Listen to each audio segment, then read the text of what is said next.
I am sitting here in traffic on the way to work. There's an accident, and unfortunately, it's lengthening my travel time, but that's okay. Study tip number 4.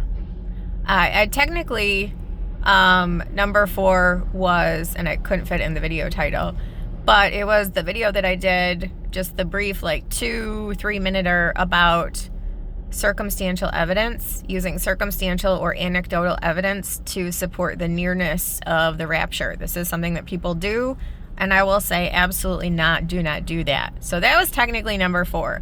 But number 5 is we need to be able to chuck wrong ideas out when we understand that they are wrong. I get that there's this whole cognitive dissonance thing where you have this sometimes long-held belief that you're trying to understand how or why it's not right, and it delays your ability to chuck it out and start over with something that is viable, that is more plausible, or is possible. And a lot of people are doing this with the whole 2025 thing in light of 1948. The parable of the fig tree has not one single thing to do with 1948. I do not know how many times or ways I can say this differently to help people, but it does not. The parable of the fig tree is the analogy, is the spiritual teaching that is used to incorporate all of the details from Matthew 24, which signs of thy coming and of the end of the world. Signs of thy coming is 70th week specific. The end of the world is the second coming and the glorious appearing, and then the passing away of the heavens and the earth. It has nothing to do with 1948. People are using that as a starting point, and then they're trying to tack on Psalm 90:10 with the 70 or 80 and saying it's got to be 2025 because 1948 plus 80 is 2028, and that's a midpoint, and so it has to be this year.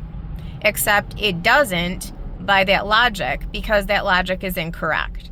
So study tip number 5 is you need to be able to discard improper thoughts, inaccurate thoughts, not improper, but inaccurate thoughts when you learn they are inaccurate, regardless of how much sense you thought it made. Because Proverbs 3, 5, and 6, trust in the Lord with all your heart, lean not on your own understanding.